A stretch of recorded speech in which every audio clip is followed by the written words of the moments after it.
Electric flux. ठीक है, अब इसमें हमको क्या जानना है कि किसी सतह से होकर के गुजरने वाली वैद्युत बल रेखाओं को हम क्या कहते हैं, फ्लक्स कहते हैं। फ्लक्स के लिए दो बातें, एक तो वैद्युत क्षेत्र ई और दूसरा क्या, सतह का क्षेत्रफल। तो हम यहाँ देखिए कि कोई यह हमारा एक सतह है जिसका क्षेत्रफल है ए, और इससे होकर के कितनी बल रेखाएं, वैद्युत बल रेखाएं इस सतह से होकर के जितनी गुजरेंगी वो किसका निर्माण करेंगी, फ्लक्स का निर्माण करेंगी।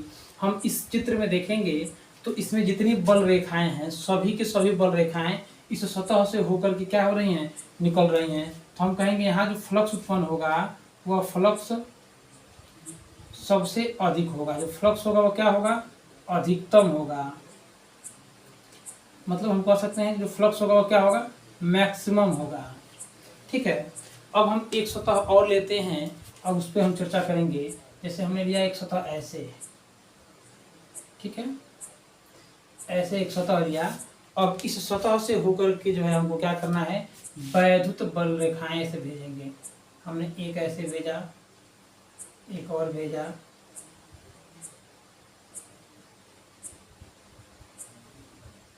अब इसमें आप देख पा रहे होंगे कि इस सतह से होकर के एक भी वैद्युत बल रेखाएं नहीं जा रही हैं। एक भी वैद्युत बल रेखाएं इस सतह से होकर के नहीं जा रही हैं। तो हम यहाँ कह सकते हैं जो फ्लक्स होगा, जो फ्लक्स होगा वो क्या होगा, यहाँ जो फ्लक्स होगा वो क्या होगा, मिनिमम होगा। ठीक है, मिनिमम का मतलब न्यूनतम, या हम ऐसे कह सकते हैं कि जीरो होगा, शून्य। अब शून्य क्यों होगा, अभी आपको जो है हम आगे इसको ड्राइव करेंगे तो आपको क्लियर समझ में आएगा। अभी चित्र के माध्यम से समझेंगे।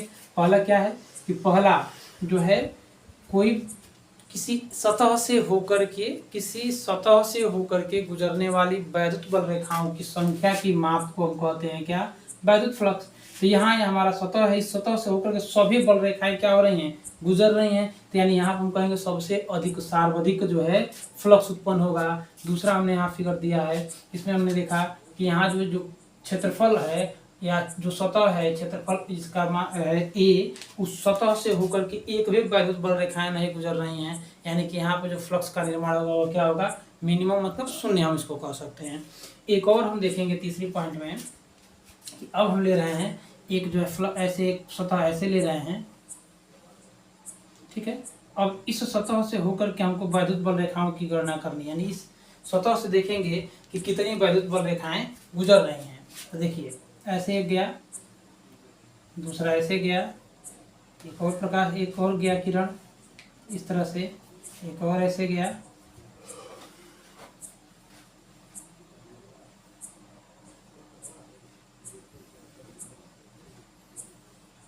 ठीक है। अब यहाँ हम देखेंगे, यहाँ जो हमारा सतह है, इस सतह से जो है वैद्युत बल रेखाएं कितनी, 2 4 5 6 इस सतह से होकर के वैद्युत बल रेखाएं गुजर रही हैं। तो यहाँ कितना फ्लक्स होगा, तो यहाँ हम कह सकते हैं ना अधिकतम ना शून्य, इन दोनों के बीच का जो मान होगा, यानी कि यहाँ पे जो फ्लक्स का मान होगा एक लगभग में एक जो है लिमिट के अंतर्गत इसका जो आएगा। अब हम इसको देखेंगे एक जो है सतह के द्वारा समझेंगे। जैसे मान लीजिए कि यह जो है एक सतह है, ठीक है, इस सतह से हमें वैद्युत बल रेखाएं जो है इससे गुजारनी है, और वैद्युत बल रेखाएं जो इस सतह से गुजरती हैं वो क्या कहलाती हैं, फ्लक्स कहलाती हैं। यानी कि इस सतह में हमने पहला कंडीशन देखेंगे, तो पहले कंडीशन में जो हम रखे हैं सतह इस प्रकार है, सतह इस प्रकार है और वैद्युत बल रेखाएं इसमें ऐसी जा रही हैं। तो इसमें ऐसी जा रही हैं, तो इसमें हम देखेंगे कि जो है क्षेत्रफल सदिश। तो यहाँ आप देख पा रहे हैं कि यह सतह है, यह वैद्युत बल रेखाएं जा रही हैं। तो वैद्युत बल रेखाएं और इस सतह के बीच कितने अंश का कोण है, 90 अंश का कोण है। तो 90 अंश का कोण है, तो यानी कि वैद्युत बल रेखाएं सतह पर लंबवत पड़ रही हैं। तो इस सतह का क्षेत्रफल सदिश देखेंगे, तो क्षेत्रफल सदिश वह इसी दिशा में होगा। क्षेत्रफल सदिश जो होगा वह इसी दिशा में होगा, जिसको कहते हैं क्षेत्रफल सदिश। क्षेत्रफल सदिश, ठीक है। तो क्षेत्रफल सदिश और वैद्युत बल रेखाएं दोनों एक ही दिशा में हैं, एक ही दिशा में हैं, तो यहाँ पर जो फ्लक्स का निर्माण इसका क्या होगा, अधिकतम होगा। दूसरी स्थिति हमने देखा कि दूसरी स्थिति में हमने जो है क्षेत्रफल को, जो सतह है उसको हमने ऐसे रखा, सतह को हमने इस प्रकार रख दिया और इसमें जो वैद्युत बल रेखाएं ऐसे जा रही हैं या नीचे से जा रही हैं, तो इस जो है सतह से एक भी बल रेखाएं कट रही हैं, एक भी वैद्युत बल रेखाएं इस सतह से नहीं कट रही हैं, जिसके कारण जो है यहाँ पर जो फ्लक्स होगा वो क्या होगा, शून्य होगा। तीसरी स्थिति क्या है, तीसरी स्थिति में हमने इस प्रकार किसी कोण पे एक समान वैद्युत क्षेत्र में जो सतह है उस सतह को हमने किसी कोण पे ऐसे रखा, ऐसे रखेंगे तो मान लीजिए हम कह सकते हैं कि इसका जो क्षेत्रफल सदिश क्या हो जाएगा इसका, जैसे हमने यहाँ पर क्षेत्रफल सदिश लिया था तो वैद्युत बल रेखाओं की दिशा में था, यहाँ पर जो है क्षेत्रफल सदिश देखेंगे तो क्षेत्रफल सदिश क्या हो जाएगा, ये इसका क्षेत्रफल सदिश ये ऊपर हो जाएगा, क्षेत्रफल सदिश ऊपर की ओर हो जाएगा और वैद्युत बल रेखाएं इधर हो जाएंगी। इन दोनों के बीच जो कोण होगा वह 90 अंश होगा। यहाँ जो कोण था थीटा का मान वो कितना था, 0 अंश था। अब तीसरी स्थिति में हम देखेंगे तो यहाँ पर क्या है, मान लीजिए हमने कहा कि इसका जो है क्षेत्रफल सदिश नीचे की तरफ हमने मान लिया, ऐसे क्षेत्रफल सदिश क्या है, इधर की तरफ, यानी क्षेत्रफल सदिश यह हो गया हमारा क्या, क्षेत्रफल सदिश यह हो गया और जो वैद्युत बल रेखाएं वह इधर की तरफ हो गई।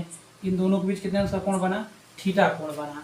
तो यहाँ हम देखेंगे, अभी हम इसका जो है सूत्र जब प्राप्त करेंगे तो इन दोनों के बीच कितने अंश का कोण बन रहा है, थीटा कोण बन रहा है। तो अब इसके बारे में हम जान जाएंगे। तीन चीजें हो गई हमारी। पहली स्थिति में हमारा जो वैद्युत बल रेखाएं इस सतह को स्पर्श करके, इस सतह को भेद करके आर पार निकल जा रही हैं तो सबसे अधिक फ्लक्स उत्पन्न होगा। दूसरी स्थिति में हमने इस सतह को इस प्रकार रखा और वैद्युत बल रेखाएं इसको बिना स्पर्श किए ही, बिना इसको भेदे इसके ऊपर से और इसके नीचे से क्या हो जा रही हैं, निकल जा रही हैं। तो क्या होगा, यहाँ जो फ्लक्स न्यूनतम या शून्य होगा। तीसरी स्थिति में हमने लिया कि जो है सतह को इस प्रकार रखा तो फ्लक्स कितना उत्पन्न होगा। हम जो है वैद्युत फ्लक्स की परिभाषा लिख देते हैं। क्या होगा कि हमने परिभाषा क्या समझा कि किसी सतह से, वैद्युत फ्लक्स किसे कहते हैं कि किसी सतह से गुजरने वाली वैद्युत बल रेखाओं की संख्या को क्या कहते हैं हम, फ्लक्स, वैद्युत फ्लक्स कहते हैं। ठीक है, तो हम परिभाषा लिख देते हैं। अब ध्यान से देखिए, चलिए देखिए क्या हम समझेंगे। दिया गया है यहाँ पे, हमने परिभाषा भी आपको बताया कि किसी एक समान, किसी जो है सतह से, मान लीजिए कोई सतह है, इस सतह से होकर के गुजरने वाली वैद्युत बल रेखाएं, चाहे वैद्युत क्षेत्र रेखाओं की संख्या को क्या कहा जाता है, वैद्युत फ्लक्स कहा जाता है, इलेक्ट्रिक फ्लक्स। यहाँ हमने परिभाषा भी लिखा है कि किसी सतह से गुजरने वाली वैद्युत क्षेत्र रेखाओं की संख्या को वैद्युत फ्लक्स कहते हैं। मतलब यहाँ यह है कि कोई सतह है, इस सतह से कितनी बल रेखाएं गुजर रही हैं वह क्या कहलाएगा, फ्लक्स कहलाएगा। ठीक है, अब इसकी स्थितियाँ अलग अलग हो सकती हैं, जिसमें आपको 1, 2, 3 स्थितियाँ दिखाई गई हैं। ठीक है, तो तीनों स्थितियाँ में हमने समझा था कि एक स्थिति में वैद्युत बल रेखाएं और जो क्षेत्रफल सदिश था वह दोनों कितने अंश के कोण पे थी, 0 अंश के कोण पे थी। या हम ऐसे कह सकते हैं कि जो वैद्युत बल रेखाएं थी वह क्षेत्र जो है इस सतह के ठीक लंबवत थी। ऐसे आप देखेंगे, इस प्रकार आप देख लीजिए तो लंबवत है, 90 अंश का कोण बना रहा है। लेकिन यहाँ जो इसका क्षेत्रफल सदिश है वो किस दिशा में होगा, इस दिशा में होगा। इसलिए क्षेत्रफल सदिश और वैद्युत बल रेखाएं दोनों के बीच जो बनने वाला कोण है वह क्या है, 0 अंश का है। दूसरी स्थिति हमने पढ़ा था कि हमने सतह को क्या रखा, इस प्रकार रखा। ठीक है, जो इसका सरफेस है वह समतल रूप में रखा और तो इसमें से जो वैद्युत बल रेखाएं हैं वो क्या होंगी, वो सीधा ऐसे गुजर जाएंगी या नीचे से गुजर जाएंगी। यानी कि इस सतह को जो वैद्युत बल रेखाएं हैं वह काटेंगी नहीं, और जब वैद्युत बल रेखाएं किसी सतह को काटती नहीं है तो फ्लक्स का निर्माण नहीं होता है। तीसरी स्थिति में हमने देखा कि जो सतह है वह सतह कुछ इस प्रकार रखा गया है, तिरछा रखा गया है। तो इसमें जो वैद्युत बल रेखाएं कुछ ऐसे सीधे सीधे गुजर जाएंगी बिना इसको काटे, कुछ जो है वैद्युत बल रेखाएं इसको क्या करेंगी, काटेंगी। तो क्या होगा, जो है यहाँ पर क्षेत्रफल उत्पन्न होगा, यहाँ पर जो है फ्लक्स उत्पन्न होगा। लेकिन यहाँ फ्लक्स कितना निर्माण होगा वो हम जो है अभी से सूत्र के माध्यम से जानेंगे। देखिए इसके लिए क्या बताया गया है कि किसी एक समान वैद्युत क्षेत्र वेक्टर ई में स्थित, यानी कि पहले से कोई वैद्युत क्षेत्र है, उस वैद्युत क्षेत्र में स्थित किसी सतह जिसका क्षेत्रफल सदिश क्या है, ए है। क्षेत्रफल सदिश हमने अभी आपको बताया, यह सतह है, इस सतह का क्षेत्रफल सदिश क्या होगा, ठीक इधर की तरफ होगा। क्षेत्रफल सदिश इसका इस दिशा में लंबवत इधर की तरफ होगा, ठीक है। तो क्षेत्रफल सदिश वेक्टर ए का स्केलर गुणन, यहाँ एक शब्द आया है स्केलर गुणन। स्केलर गुणन क्या होता है, स्केलर गुणन का मतलब हिंदी हम कह सकते हैं सदिश गुणन, ठीक है। तो स्केलर गुणन में हम डॉट का प्रयोग करते हैं, ठीक है। स्केलर गुणन क्या हो जाएगा हमारा, ई डॉट ए उस सतह से गुजरने वाला वैद्युत फ्लक्स कहलाता है। यानी कि वैद्युत फ्लक्स को जो है प्रतीक रूप में फाई ई से प्रदर्शित किया जाता है, और फाई ई बराबर क्या हो जाएगा, vector E dot vector A. और आप जानते हैं क्लास जो है 11th में आपको पढ़ाया गया होगा कि vector A dot vector B equal to क्या होता है, ए बी कॉस थीटा। इसको प्रूफ कराया गया होगा, ठीक है। अब देखिए तो यह क्या हो जाएगा हमारा, यह सूत्र बन जाएगा हमारा ई ए कॉस थीटा, ठीक है। अब ई ए कॉस थीटा आ गया, तो अब देखिए हम प्रूफ करते हैं। यहाँ पहली स्थिति में जो फ्लक्स होगा वो कितना उत्पन्न होगा, five equal to E A cos, यहाँ थीटा का मान कितना है 0 अंश, और कॉस 0 अंश का मान क्या होता है 1 होता है।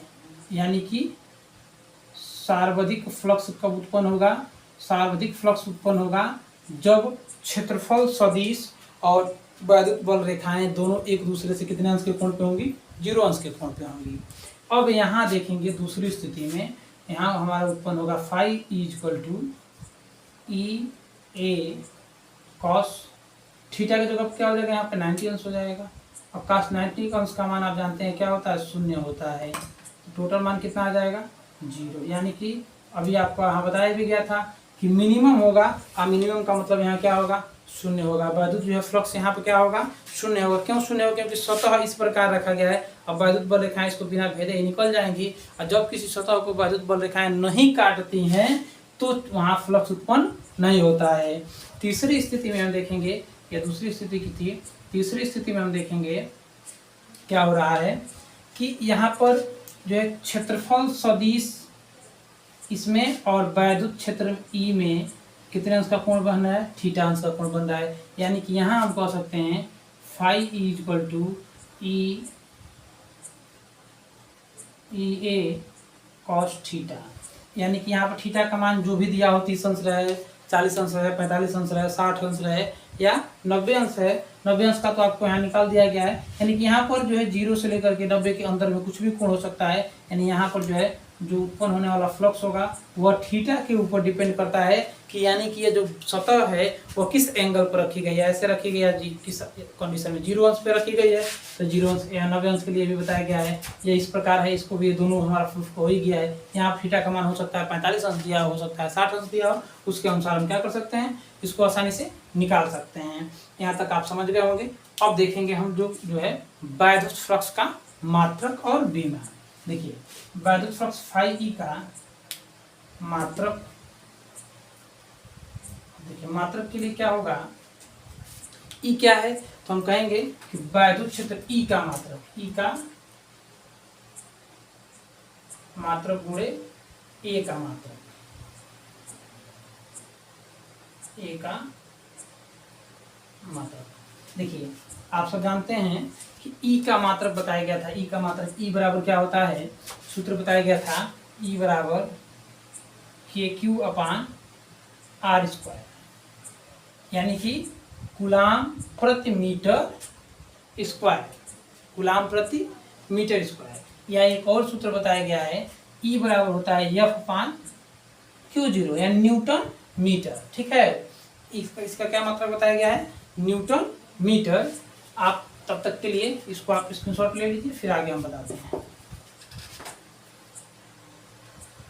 चलिए देखिए हमने क्या बताया, यह तो जो है किसी बिंदु आवेश के कारण होता है, या इसके लिए एक और सूत्र बताया गया है ई इक्वल टू वैद्युत क्षेत्र का सूत्र होता है एफ अपान क्यू जीरो, यानी कि न्यूटन प्रति कूलाम।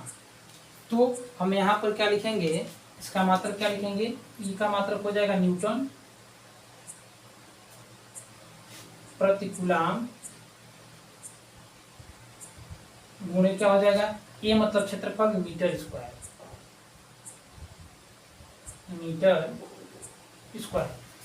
ठीक है। या फाई का मात्रक क्या आ जाएगा, न्यूटन मीटर स्क्वायर प्रति कूलाम, क्या हो जाएगा, न्यूटन मीटर स्क्वायर प्रति कूलाम, ठीक है। अब इसका हमें मान लीजिए कि बीमा निकालना हो, बीमा भी निकालने को आता है, तो बीमा निकालना होगा तो हम क्या करेंगे, बीमा, तो बीमा निकालने के लिए देखिए न्यूटन बल का बीमा कितना होता है, एम एल टी को -1 या M L T inverse, M L T क्या होता है, इनवर्स, ठीक है, two inverse, sorry M L T two inverse, ठीक है, क्योंकि होता है एफ बल का मात्रक होता है क्या, द्रव्यमान, एफ बराबर होता है एम ए, तो एम हो गया हमारा क्या, द्रव्यमान, और ए होता है मीटर प्रति सेकेंड स्क्वायर, त्वरण है तो मीटर प्रति सेकेंड स्क्वायर हो तो टी -2 हो जाएगा, इनटू हो जाएगा हमारा क्षेत्रफल के लिए एल स्क्वायर अपान कूलाम मतलब क्यू है, तो क्यू बराबर क्या होता है आई टी मतलब ए टी। अब सबको ऊपर लेकर जाएंगे तो एम एल को क्या हो जाएगा 3, ठीक है, एल को हो जाएगा 3 और टी को -2 पहले से है, एक ही जाएगा तो -3 और ए इनवर्स एम एल पर 3 घात, टी पर -3 घात और ए इनवर्स, यह होता है हमारा क्या, वैद्युत फ्लक्स का बीमा, ठीक है। अब आगे हम आगे की जो है क्लास में हम पढ़ेंगे क्या, जो है गॉस का प्रमेय जो वैद्युत फ्लक्स से संबंधित होता है। आपको जो है वीडियो कैसा लगा, आप इसे देखें और अधिक से अधिक लोगों में शेयर करें। धन्यवाद।